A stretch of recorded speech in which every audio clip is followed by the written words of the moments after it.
Good morning, everyone. I'm Sean Voskel with AARP Oklahoma, and I'm so glad you could join us for this important conversation about building financial resources for disasters. Spring season is upon us and can pose dangerous consequences and situations and widespread devastation for Oklahoma area residents. Of course, here in Oklahoma, we're no strangers to floods, storms, tornadoes, wildfires, ice storms, you name it, we experience it. Every disaster can leave you breathless and really not knowing where to turn and where to go for help. So planning, preparing can make a big difference in your safety and financial security in the wake of disaster. We are so glad this morning to help you with your plan, and we're thrilled to be working alongside friends and community partners with SBP and Oklahoma VOAD, which stands for Voluntary Organizations Active in Disasters, to bring you ways to improve your financial preparedness for you and your small businesses. Today's webinar is going to be packed with lots of information about disaster risks in Oklahoma, the scope of insurance coverage, how to protect documents, and learn about key resources. We also want to hear from you as well. At the end of this webinar, you'll be provided an opportunity to give us feedback on our webinar today. The first 50 individuals to complete the feedback survey will receive a men's or women's disaster preparedness kit from AARP Oklahoma for free. So it's going to be a little bit like Price is Right. So let me show you that kit. You'll get a waterproof kit from AARP Oklahoma. They'll hold all your information. There'll be a water bottle, gloves, toiletry items that you'll need, first aid, duct tape, and all those kinds of necessities. And last but not least, our free disaster resilience toolkit, and all will be mailed to you for free. So be one of the first 50 respondents to the survey. We'll mail those to you free of charge. So without any further ado, let's get it started. I'm going to turn it over to our friends at SBP. Thank you so much, Sean, for that great kickoff. We can go to the next slide here. We're so thrilled at SBP to be partnering with both AARP Oklahoma and the Oklahoma VOAD. SBP, we're a national nonprofit that was originally founded after Hurricane Katrina down in St. Bernard Parish, Louisiana, as the St. Bernard Project. Once we became a national org, we shortened our name to SBP. And SBP's mission through the decades has been to reduce the time between disasters and recovery. We do this by working all across the disaster cycle with our different programs and initiatives. And what we work heavily to do is share lessons learned across all the disasters we've worked in with our partners and households that we seek to serve across the U.S. You can learn more about all of our programs and initiatives going to our website. Next slide, please. And we're so excited to be here today. I'm our Disaster Preparedness Program Director at SBP.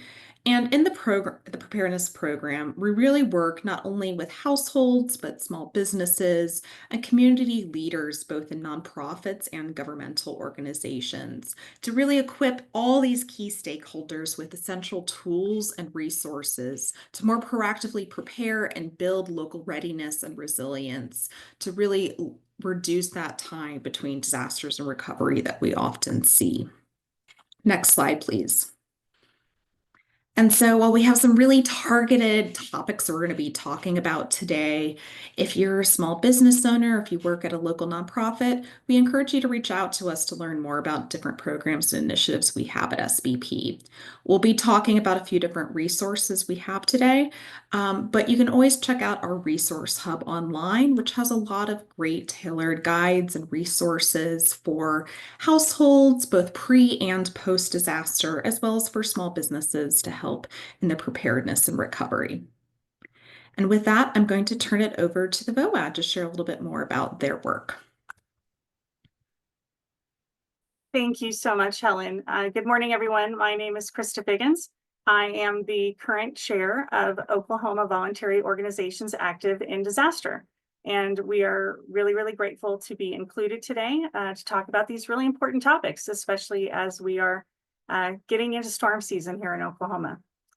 I'd like to start with what is VOAD. I realize that is a term not everyone has ever heard, and you may not know what VOAD is or does. So VOAD stands for Voluntary Organizations Active in Disaster. And VOAD on the national level began in 1969 following Hurricane Camille striking the Mississippi Gulf Coast as a Category 5 storm.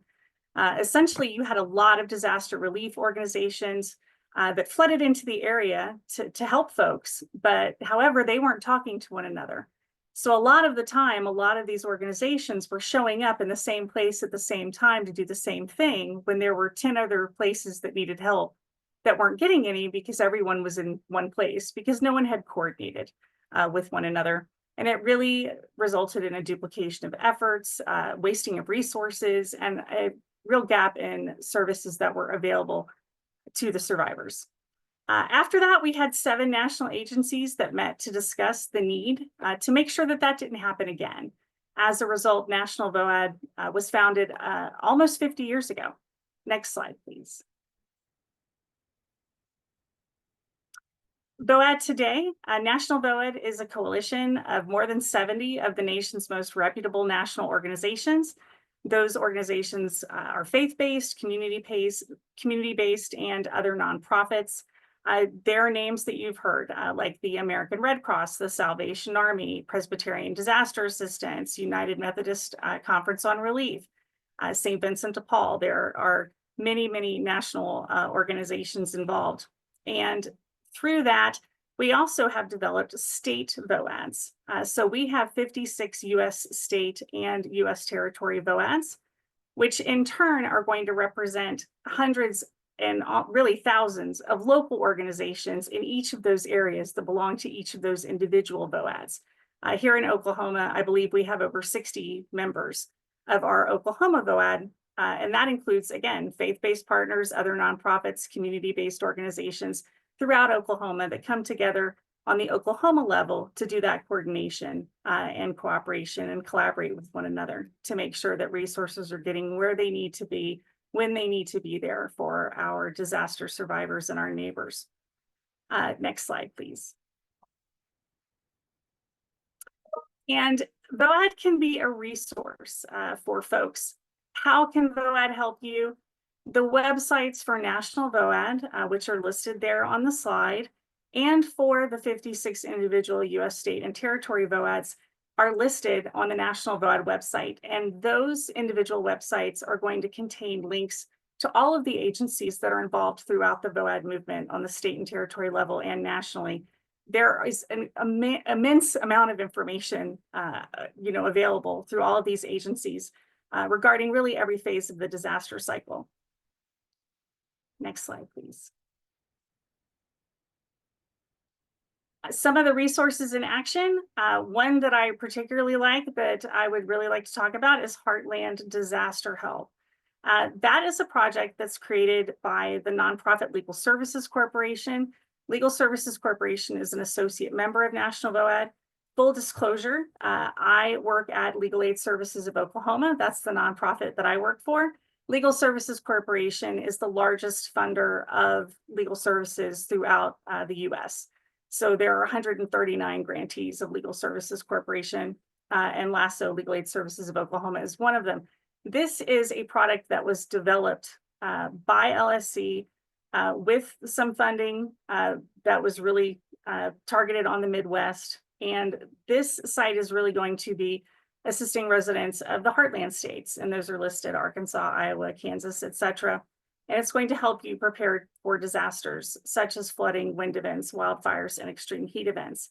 If you go to that website, there on the very front page is a little box where you can enter in your address.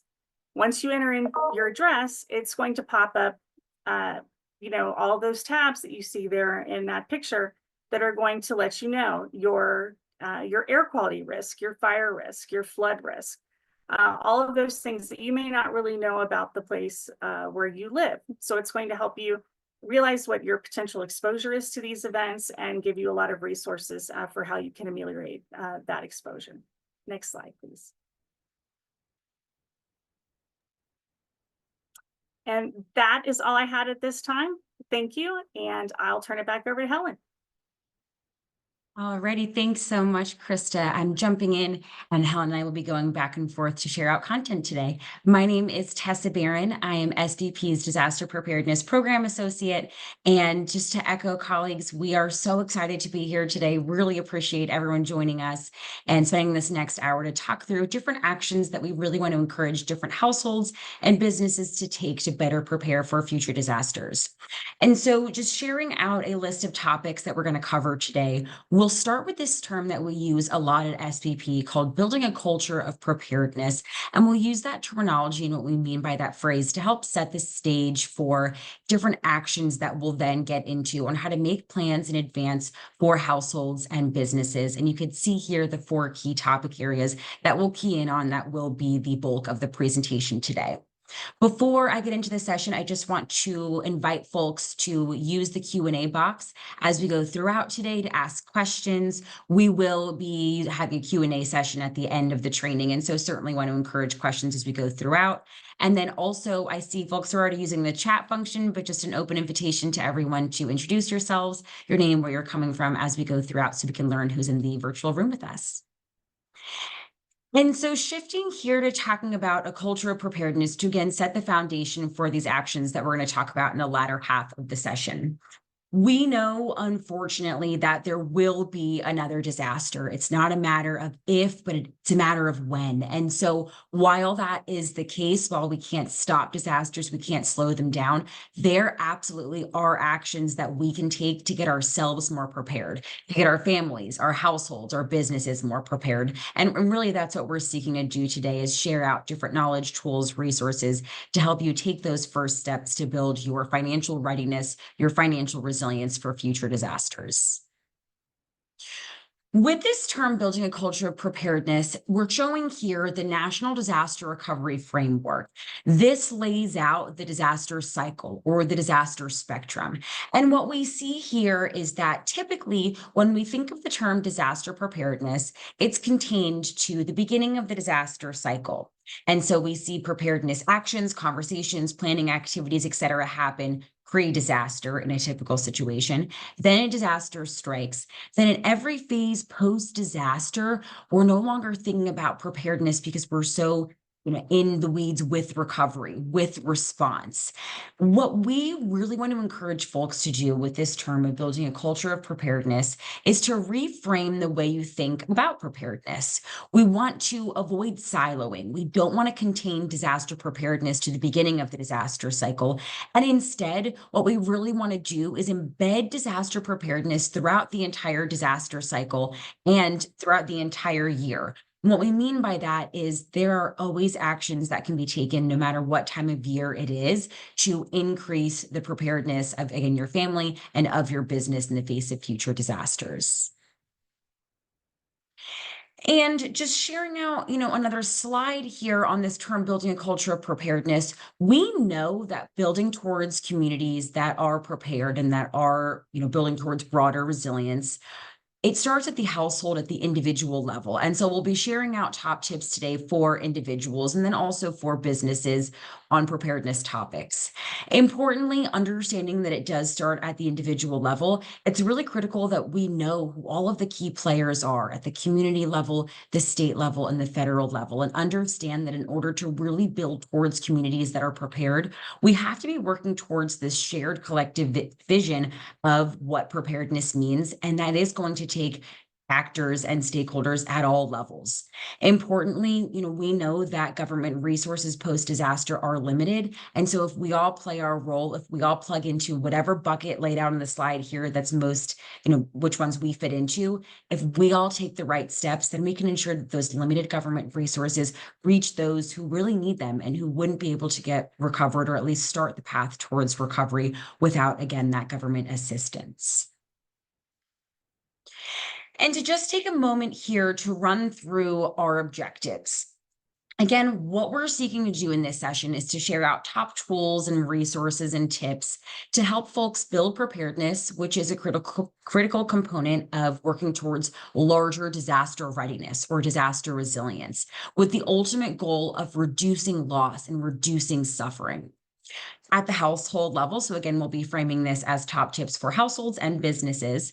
What we're hoping to do with this session is to reduce disaster risks and help folks feel empowered to increase personal preparedness with specific steps we'll share out today. A large part of building financial readiness or financial resilience is getting your finances prepared for disaster. So knowing how you would recover from a disaster should you get impacted by one in advance. So we'll walk through different financial avenues that we want folks to consider. When it comes to businesses, what we hope this session will do is enable businesses to understand, what are the different strategies to help perform those essential functions that enable a business to function. How can we reduce disruptions from disasters? We're going to be looking at how to protect a business's key assets, so people, facilities, equipment, records, etc. And the end goal, the bottom line here is how can we, if a business gets disrupted from a disaster, how can we return to a business as usual key scenario as quickly as possible? So that's going to set the scene for what we're going to be talking about today. And I'll pass over to Helen to get us into step one of knowing risks. Thanks, Tessa. So we're going to spend the next 30 minutes or so on the rest of the content and just really encourage folks to put any questions you have in the Q&A box as we go throughout. And so we'll try to address as many of those as possible at the end. Next slide, please. So what we really believe is whether we're talking about the household level or for small businesses or other stakeholders, preparedness always starts with better understanding what your risks are. And what we unfortunately know for natural disasters is that risk levels continue to change. We're seeing an increasing frequency and intensity of extreme weather events across the US and including in Oklahoma, which I'll share on the next slide. And so it's really important that as we begin better planning efforts and plan for how we recover if an event occurs, that we first always start by better understanding what our localized risks are and if any changes have taken place over time. So if you moved somewhere 20, 30 years ago, the flood risk might have changed in that area depending on, in part, if there's been a lot more land that now has pavement over it, more houses, less place for the water to go. And so as we have also more extreme rainfall events and things, that water needs to go somewhere. And so the risk level might have changed, for instance. And one stat that I like to share as part of this is that there really is no part of the US that's untouched by extreme weather events. When we look at a 10-year period from 2011 to 2021, 90% of counties or parishes across the US have experienced a flood, hurricane, wildfire, tornado, or other serious disaster, serious enough to get a presidential disaster declaration where different federal resources come into play for recovery. And so that's really significant. And so the probability is that at some point, every community will face a major disaster event. And so we need to get better prepared. Next slide, please. And so looking at Oklahoma in particular, this is data from the federal level through NOAA.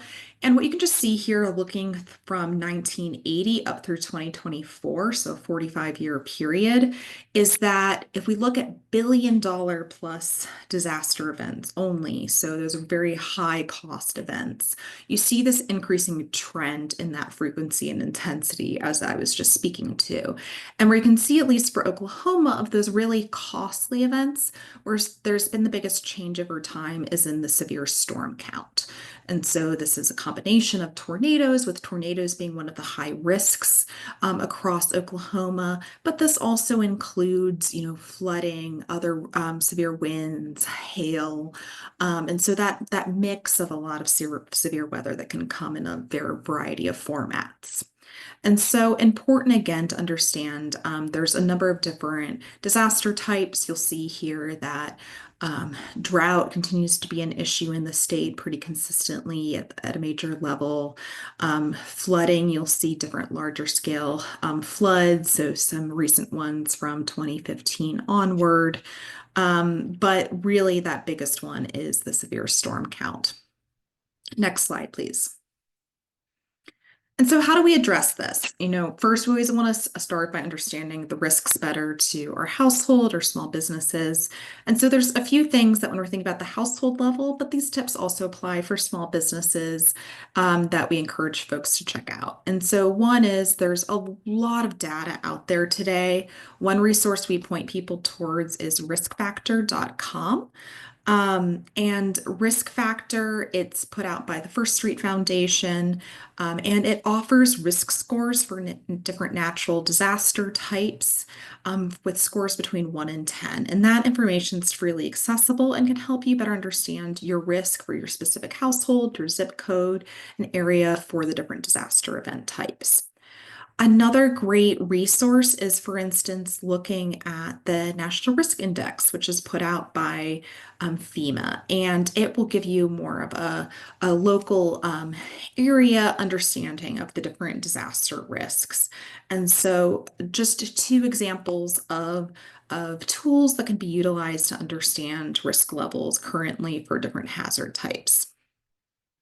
The other thing that's important is when we think about preparedness, these are things we can do in advance, but when we know an event is coming, whether it's a tornado or other form of severe weather, that sometimes communication can get disrupted. And so it's important to both be checking what you can on your phone, internet, TV, live, but also recognize that if you lose power, that there might be, service outages across your area. And so we encourage folks to download great apps to stay in the know if they do have service, like the Red Cross's emergency app, or FEMA has a great app as well, but also consider purchasing something like a NOAA weather radio that can help you get information about severe weather, even if you lose access to other services. Next slide, please. And then when we think more specifically about some key business tips for learning your risks, what's really important here as small businesses are thinking about conducting a risk assessment. So understanding all of the different variables that could impact their businesses should a disaster occur. So not just those risks physically to the structure, but also what are the business disruption risks, is really taking time to reflect, so this is going to get into the next section as well, but it encompasses not just knowing your risks, but starting to plan. And so reflecting on questions like, what is most likely to happen for my small business scenario? Do I have a storefront, or do I run my small business out of my home? And what does that mean for protecting the asset in one place or another, or thinking about employees' ability to come to work? And what are those biggest consequences for operations if a disaster occurs? And so as you're putting together your plan, really making sure that you're inventorying your assets and the functions that are necessary for you to operate, and identifying those key vulnerabilities, in part both on the natural disasters, but what you also know about your systems and structures. Next slide, please. Turn it back over to Tessa. Alrighty, thanks, Helen. And so now in the second section, we're going to dive into making preparedness plans. And so we see here that both with households, with our household preparedness plans, and small businesses with those business continuity plans, having these plans in place and knowing how to act when a disaster is going to strike will help these individual stakeholder sets get better prepared for disasters and ultimately recover faster. In disasters, time matters. So whatever we can do to get ourselves prepared to reduce the time, in disaster and crisis is going to go a long way in helping in that recovery phase. And so we have some key resources shared out here, linked here, and then some visuals as well of different household facing and business facing guides, again, that we really want to encourage folks to use and take away from this session to really take those first next steps in increasing your preparedness. And so keying in at the household level, when we talk about making our preparedness plan, a major component of that is recovery planning. And what that means is better preparing your finances for disasters. And so we really encourage households to go through an exercise of looking at the different key funding sources that we have laid out in the slide here, and understanding which of these sources makes the most sense for you and your family's financial needs. And so that's savings, credit and loans, disaster aid, and insurance. And we're going to spend the next couple slides here walking through at a high level what each of these topic areas are, and then we'll actually do a deep dive into insurance as the best tool for recovery in our next section. So when it comes to savings, unfortunately, with disasters are by nature unpredictable. And so we can't possibly know before a disaster strikes what impacts we're going to be dealing with. And because of that, it is absolutely critical that, if possible, we set aside emergency savings that can be used specifically in disaster times. So say, for example, you're dealing with a situation where your house sustains some damage and you have to shelter away from home for 1 day, 2 day, a handful of days. Well, that certainly is going to have a price associated with it, and certainly want to make sure that we're saving for that. We could also be looking at an unexpected longer stay away from home. So longer than just a 2 to 3 day time period. And so that's something that we want to save for. When it comes to insurance, again, as the best tool for recovery, and we'll talk more about that, we want to make sure that we're saving for our deductibles so that way we can access those insurance dollars post-disaster. And when it comes to unexpected expenses that, again, might crop up in a post-disaster landscape, again, could be things like longer stays away from home, could be cost of clearing debris, increased cost of fuel for generators, et cetera. And so these things, again, we cannot know in advance, but having those emergency funds set aside is going to go a long way in helping us move through that recovery process as a household. And so that's savings. Shifting gears here to talking about loan and credit options, our top first recommendation is to take time to meet with a financial advisor, a financial counselor, to go through this exercise with an expert to understand in your budget, is there room to set aside expenses for a disaster-specific budget? How can you best plan for unexpected expenses that, again, might come up post-disaster? And so, again, to lean on that guidance from a professional. Also, really want to encourage households to understand that the Small Business Administration after disaster does offer disaster assistance to both households and businesses. And so that's something we want to emphasize here. Can certainly see some confusion there with the name Small Business Administration, but that is a resource that we want, again, both households and businesses to understand, again, that there are low interest loans in a post-disaster setting for regions affected by disasters. That, again, we want folks to be aware of these resources before an event. So after, if a disaster strikes, you don't have to spend time doing research and understanding what financial resources are available to you. You can just go right to the sources that you've identified pre-disaster. Another resource that we want folks to just keep top of mind is community development financial institutions, and understanding that this is a resource to tap into for, again, both households and businesses following disaster events, and just knowing that we're keying in here on low income and underserved areas.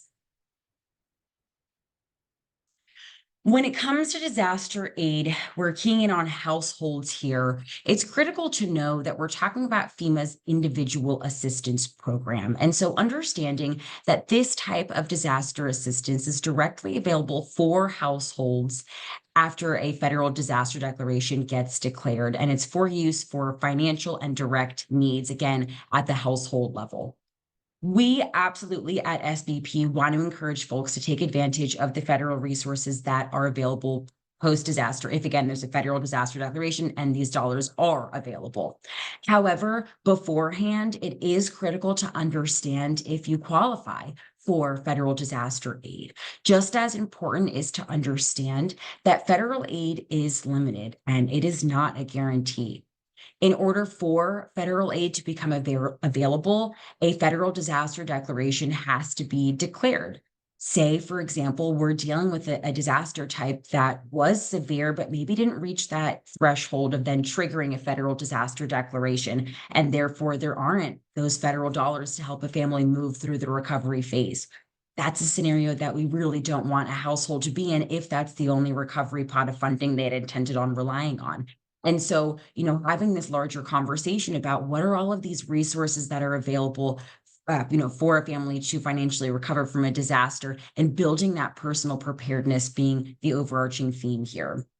When it comes to FEMA award amounts, we also want to empower folks with the information that if you receive an award amount that you are dissatisfied with, it is well within your rights to appeal that award amount to then maximize what your federal award amount will be. We have here on this slide, if folks are interested and want to learn a little bit more, we have a program at SVP, a FEMA appeals program that works directly with households to help go through that process and provide that support of appealing your award amount. And you can see here that they've had great success in working with disaster survivors to increase their FEMA award amount. And so definitely a resource that we want to leave you with to look more into if you're interested after our session wraps up today. And so those top resources that we just shared out, those top tips were at the household level. We're now going to hone in here in the next few slides on business top tips. And so Helen really set us up nicely with better understanding those risks, those disruptions that may happen to your business, and understanding what are the most important to address. Our goal here, our bottom line, again, I'll say, is that we want to make sure that if your business, if those essential functions that enable your business to function get disrupted from a disaster, we want to do all that we can to make it so we're returning back to a business as usual scenario. And so understanding what are those goals, what is most important to address, and prioritizing those goals, and again, those services, those functions that enable your business to function. From there, after going through an exercise of understanding your prioritized goals, it's then time to shift gears and to make that plan full of strategies needed to that are best suited for your goals. Needing to focus here on how to best protect assets, people, property, finances, operations, information. A crucial part of business continuity, of getting your business prepared for disasters, and something that we recognize at SBP, is building employee preparedness. Again, knowing that employees are a business's most important asset, is absolutely critical that if they get impacted by a disaster, employees are able to recover efficiently and quickly and get back to work. So again, your business can resume. And so today in this session here, again, we're talking about household tips that certainly are a part of this larger employee preparedness, to give a preview of what those critical key preparedness actions are. But this includes things like making that household emergency plan that, again, when an emergency strikes, households can deploy. Having disaster supplies ready to go in a disaster setting. We'll talk through in a couple sections here important documents, what those documents are, and making sure that we're going through an exercise of getting those identified, organized, and protected pre-disaster. And then lastly, making sure that both finances and properties are safeguarded. And so lastly, wrapping up this section here, it's critical that when we have that business continuity plan finally developed, it is not just sitting on a desk and collecting dust. We want to be using this plan. We want to be practicing it. And so ensuring that your employees understand what their roles are, understand when and how to activate those roles in a disaster setting, and they have the trainings, they have the resources, they have the knowledge base needed in order to fulfill their role in a disaster setting. This could look like setting up an exercise, a mock disruption, and really putting that plan to test, seeing how it fares, seeing if there are any gaps in the plan that then need to be filled with future planning efforts. And in any times that you're going through an exercise, a mock disruption, and any times that your plan actually gets deployed in real time, that's an opportunity to assess it, see again how it does, and see how that plan can be further built out in the future. And importantly, also updating that plan should your company sustain any changes to any changing risks, any changes in staff, any changes in operations. And so shifting gears here now to hone in on getting the right insurance, and I'll pass it back to Helen. Thanks, Tessa. And so again, today's session isn't handling all aspects of preparedness, but when we think about financial tools, resources to help both households and small businesses, as Tessa went through there's these 4 sources. So she went through, the importance of important role of savings, credit and loans, and aid. But what it all comes down to is how do we get more households and small businesses to ensure that they have the right forms of insurance protection to help them? Next slide, please. And so when we think about greater disaster preparedness, and we recognize that there's different accessibility challenges with affordability of insurance, which we'll talk a little bit about here, but we really want to make sure that folks get the right coverage, because what the data tells us is that households and businesses with disaster insurance coverage recover better and faster than those without insurance. It's the best financial tool to aid folks in their recovery. And so, there's some different stats here to ground us a little bit as we get into the insurance conversation. But when we think about those presidentially declared disaster declarations where folks can get individual assistance awards at the household level if they qualify, we're looking at there that disaster aid is only about $5,000 on average for each household, versus for those that have flood insurance through the National Flood Insurance Program, their payout is about $69,000. And so you're looking at a massive difference there in the amount of recovery funding, therefore, most households would have to help them recover. And so that's one grounding statistic here. Something else I wanted to mention on the small business side is that what data from FEMA shows us is that an estimated 40% of small businesses never reopen after a natural disaster, and another 40% of businesses shut down a year after a disaster. And so, as we try to fortify more businesses and companies across the massive disruption that occurs when disasters happen, insurance is one of those tools that can really help fill in that financial shock, which a disaster is, and help more of these businesses be able to sustain a hardship after the disaster occurs. Next slide, please. So we're going to talk a little bit first about some household level tips as it relates to an insurance. And, our partners at the Oklahoma VOAD already shared there's some great resources at the VOAD national level that relate to preparedness. We have a lot of great resources on our website. We'll circle back to all of those at the end of the webinar today. But few of our top tips. When we think about household preparedness and insurance, it's critical to understand that flood losses are not covered by a homeowner's or renter's insurance policy. Rather, they're a separate insurance policy, so a flood policy. And this can be purchased either through the National Flood Insurance Program, which is administered by FEMA, or through a private flood insurance company. Both homeowners and renters can get a policy. And if you're a renter, this just means that the policy is only for the contents of your home versus also including the structure. And so that means that the policy will also be much cheaper.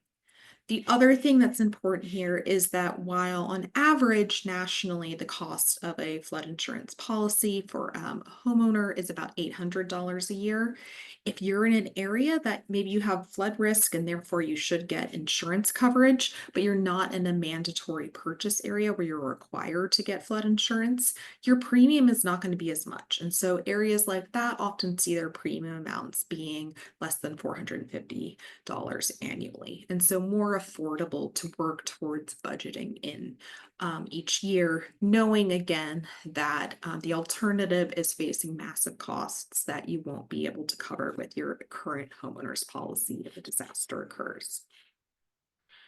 Next slide, please.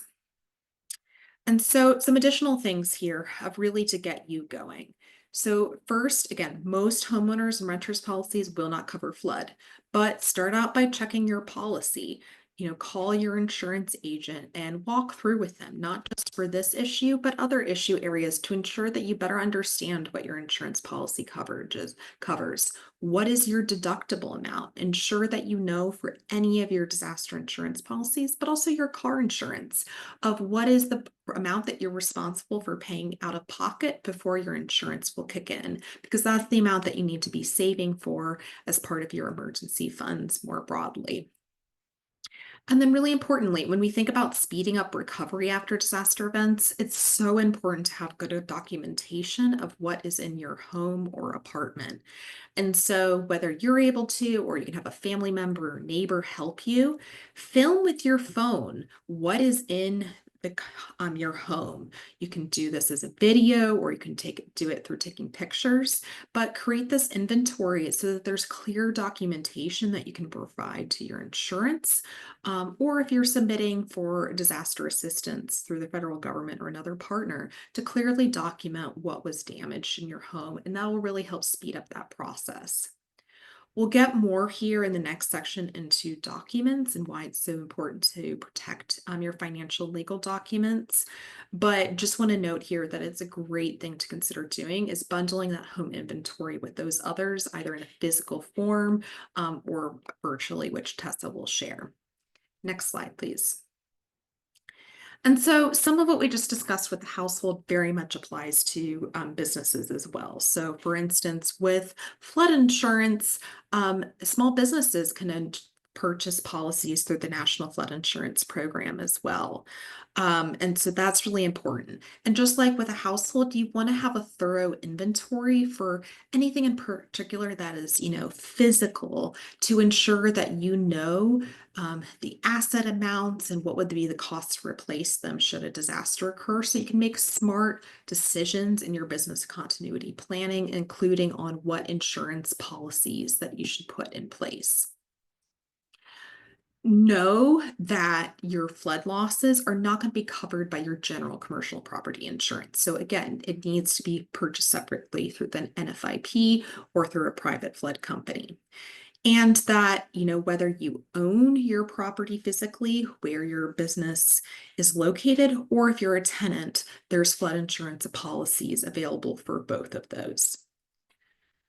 And just like with households, the cost is going to be less depending on where you're located. And so if a small business is not located in one of those federally mandated flood insurance purchase areas, so what's called the special flood hazard area, the premium is often going to be much less than it would have been if you were in a very high risk area.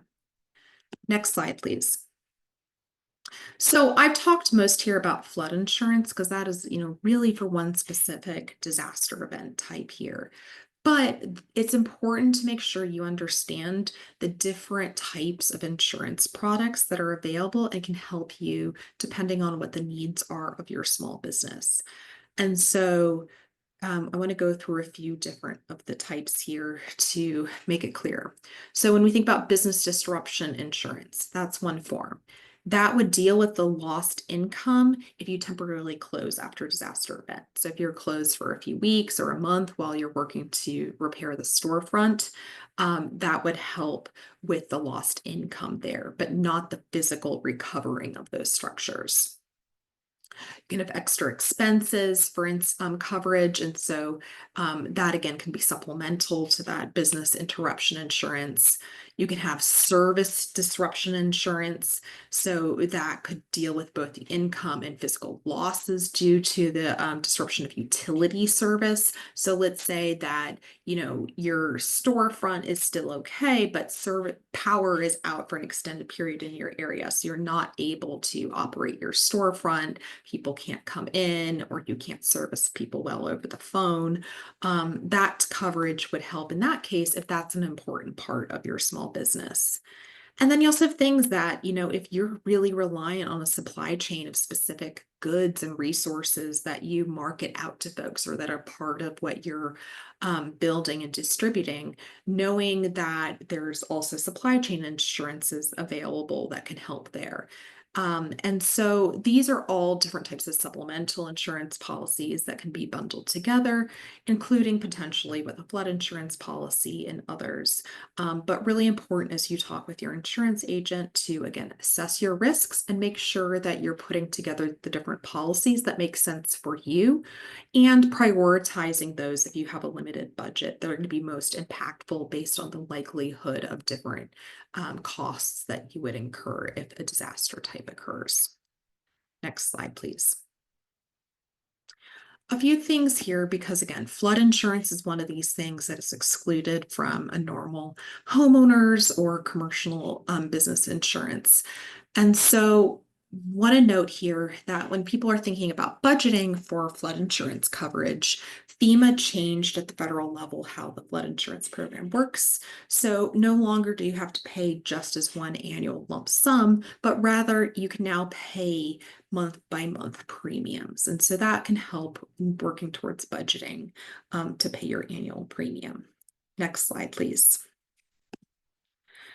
And then second, there's ways we can help reduce the cost of things like insurance. And so whether we're thinking about, at the household level, if you own your home, talk with your insurance agent about what potential mitigation measures that they'll offer discounts for to your insurance cost, or just knowing more broadly, what are these things that can be high impact that can reduce your risks, even if it won't bring down your insurance, and make it therefore more likely by reducing risks that you can stay in your home and be safe if a disaster occurs. And so there's a few different websites that we really recommend folks to check out depending on risks in their area. One of those is disastersafety.org, which has a lot of really great both household and business facing resources to help folks navigate different small and large mitigation measures and the costs of those. smarthomeamerica.org has great resources for working on increasing the roof protection in particular.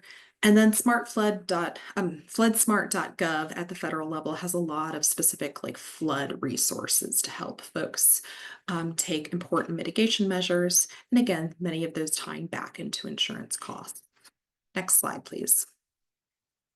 So one specific call out here as we wrap up is that roofs are so critical. So when we're thinking about all the tornado risks in Oklahoma, there's a great standard called Fortified, which is put out by the Insurance Institute for Business and Home Safety, which helps build roofs to higher construction standards to withstand, very high wind amounts.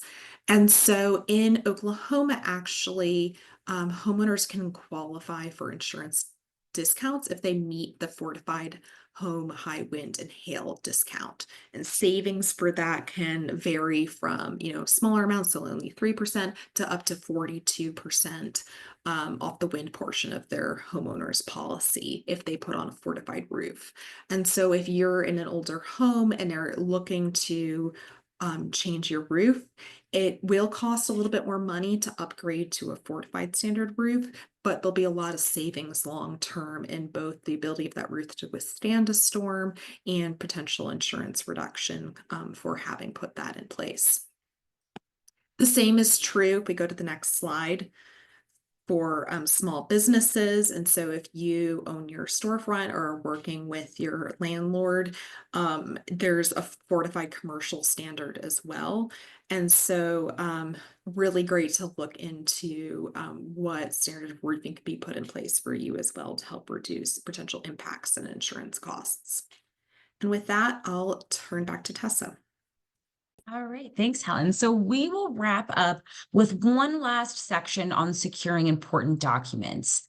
And so, kind of mentioned this before, but having these documents safeguarded, protected in advance is going to go a long way in expediting the process of submitting an insurance claim or applying for federal aid. And that is so important because in disasters, in the recovery phase, time matters, and we want to reduce the amount of time that folks are dealing with the recovery process. And so one key way to do that is to go through this process of identifying important documents and protecting them in advance. And we have a resource here that I'll point folks towards at the household level, and we'll share out one at the business level as well in just a slide here. And so going over, quickly at a high level, when we talk about different categories for individuals, for households of different documents to safeguard, we're looking at 4 different buckets: personal documents, household documents, legal and financial documents, and medical documents. And, we'll keep this quick, but certainly want to point folks to resources that we have on our SVP website. We have checklists that actually walk through each of these 4 bucketed out areas. And, you can print those checklists and use those to walk through the process of protecting your documents. One call out that I'll make here is that when we talk about protecting those documents, what do we mean? We mean 2 different avenues, and we really encourage folks to take both. The first is getting those documents digitized. So whether that's on the iCloud is the approach that makes the most sense for me, but you could also use something like a flash drive. You could even take pictures on your phone and make albums in your photo app. Whatever that looks like for you, but the iCloud is certainly a really great tool to use there. So we want documents to be protected digitally and then also physically. Physically looks like putting these documents in a waterproof folder, putting them in a waterproof, a fireproof box, and removing those from your property. So maybe you have a trusted family or friend that lives states away that you can keep a copy of your documents there. Maybe, you have a lawyer and you can keep your documents at their office. Whatever that looks like, having a set safeguarded physically away from your property, away from the risks that you face is our top recommendation. And then quickly, here are some business tips when it comes to safeguarding important documents. The same is true here. Want to make sure that we're going through this process of identifying those documents that are necessary for your business to function. And so we have a couple examples here. Core business operating records, all that employee information, contacts, payroll information. But again, in this guide here that we're showcasing on the slide, we have a longer list and, in checklist format that you can utilize to go through this process yourself after our session today. And so, we'll wrap up here because we want to spend a little bit of time. If folks have any questions, we definitely encourage you to throw them in the Q&A box. And we'll be sharing contact information at the end of the session if anything pops up after we wrap up. But in quick review, we talked about knowing your risks, different tools to use, and why that's so important to set the foundation for, these other preparedness actions that we walked through of making your preparedness plan, whether that's your household plan or your business continuity plan, and making sure that it's updated and tested and doesn't just sit on a shelf. We spent a lot of time, Helen walked us through insurance, both at the household and the business level, and why that's such a key tool for the recovery process, and then wrapped up with important documents. And so I'll share out just a couple of resources quickly here, and then I'll go ahead and pass it over to Krista to share out some VOAD resources, but just sharing some Oklahoma specific resources. The Oklahoma Department of Emergency Management, these 2 links here, the topmost is for a household stakeholder set, this Ready OK campaign that has a lot of information on awareness and preparedness is the terminology they use there, and goes through a lot of great information that households can use to better increase their personal preparedness. This second tool here, also by the Oklahoma Department of Emergency Management, link rather, has information for a more practitioner audience on different templates, guiding documents, and plans that, again, it's a lot of great information that we encourage folks to look through. And this last resource is for both a household and a practitioner audience. And so has a great 1-pager, for example, of different risks and actions that households can take, but then also has practitioner focused resources as well of different guiding documents and great information to have in your back pocket when the time is right to explore in depth. Sharing out here that AARP has a fantastic disaster resilience toolkit. And actually, Sean had shared this out in the beginning, that those first 50 folks that submit the survey will be receiving, among other resources, the disaster resilience toolkit for free, which has a lot of great information, resources, case studies on what disaster resilience can look like in your community. And then we at SVP have a plethora of different preparedness and recovery resources, videos, recorded webinars, checklists, guides. And so we definitely encourage folks to check this out as you wrap up the session today and, take those next steps in getting better prepared. And I will pass it over to Krista here to walk us through some VOAD resources. Thank you so much, Tessa. As you can see on your screen, we do have some VOAD resources in action. Again, disclosing my own self-interest, Legal Aid Services of Oklahoma is, of course, an Oklahoma VOAD member. And we do have the Oklahoma Disaster Legal Help website. That was developed alongside our sister program here in Oklahoma, Oklahoma Indian Legal Services. And that is going to have a great deal of information about disasters that have impacted the state, and also recovery tools, and also preparation tools to help protect yourself legally. And there are lots of things that happen after disasters that people may not realize are legal problems that actually are. The one photo that I do have here is replacing important documents after a disaster. Tessa did address that. I completely agree with all of those things. I videoed my apartment more times than I care to count, and I used to do it to my mom's house in Florida when a hurricane was coming.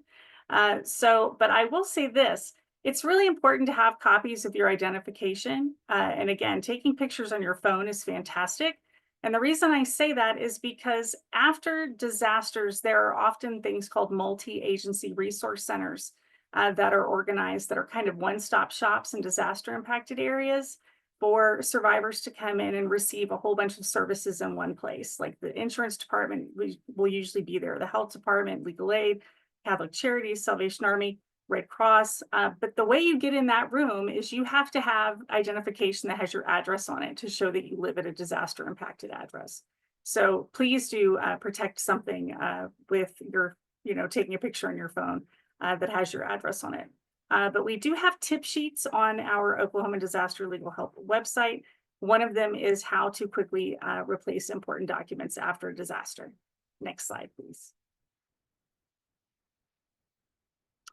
And there are many other things on our website. Again, we have a disaster legal checklist, which is a great way to go through that checklist and run through all the options to try to protect yourself and ameliorate the potential exposure and damage that you may suffer. Renter's rights after a disaster, hiring a contractor, disaster insurance claim tips, instructions for how to work with disaster unemployment assistance, and then tax information for disaster impacted Oklahomans. That is not an exhaustive list. There are many, many other resources on there.